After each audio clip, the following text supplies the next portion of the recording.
اینها آوارگردان و جوگی‌ها میباشند که در شهر خوجند و تربندگی مشغولند. کارمندان شعبه وزارت کارهای داخلی در شهر خوجند دوام 4 ساعت رید 40 نفر از جوگیانی که به تربندگی مشغول بودند دستگیر کرده به شعبه آوردند. این کار در دایره عملیات تربنده عملی کرده شد. هدف اساسی عملی نمودن این کار بهتر نمودن حالت سانیتری شهر به حساب می‌رود.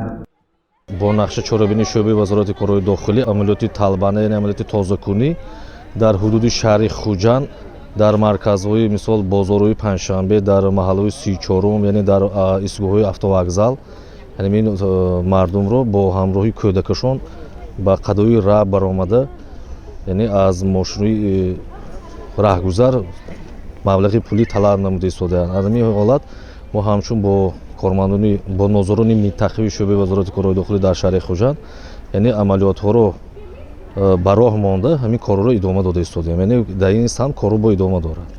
عملیات تربنده در حدود شهر خوجند 10 روز دوام کرد. در این مدت معین کرده شد که بعضی از آوارگردان بار سیوم است که از طرف کارمندان شعبه وزارت کارهای داخلی در شهر خوجند دستگیر کرده شدند. آنها را به جای زیست دائمی خود فرستادند. جوگی‌ها بسیارتر در مرکز شهر، بازار پنجشنبه و محله 34 به تربندگی مشغول بودند. بعد از دستگیر کردن تربندگان و به شعبه آورده کارهای فهماندهی را تشکیل نمودند، تحقیق کرده شد که به جای مشغول شدن به کارهای تربندگی جای کار پیدا نموده زندگی خود را پیش برند. زیرا کاری آنها حسن شهر را کاسته میکند.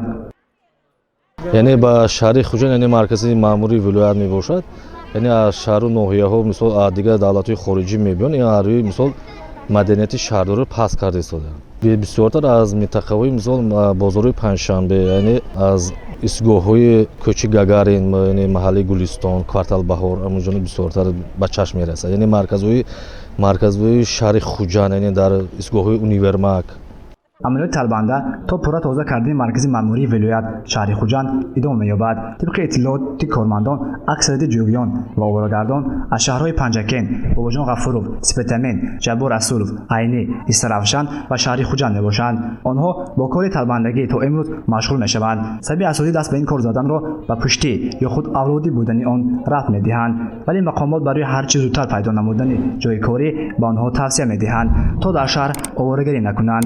گزارش نصیب جانبویف و نسیم رحیموف برای برنامه اطلاعاتی خبر.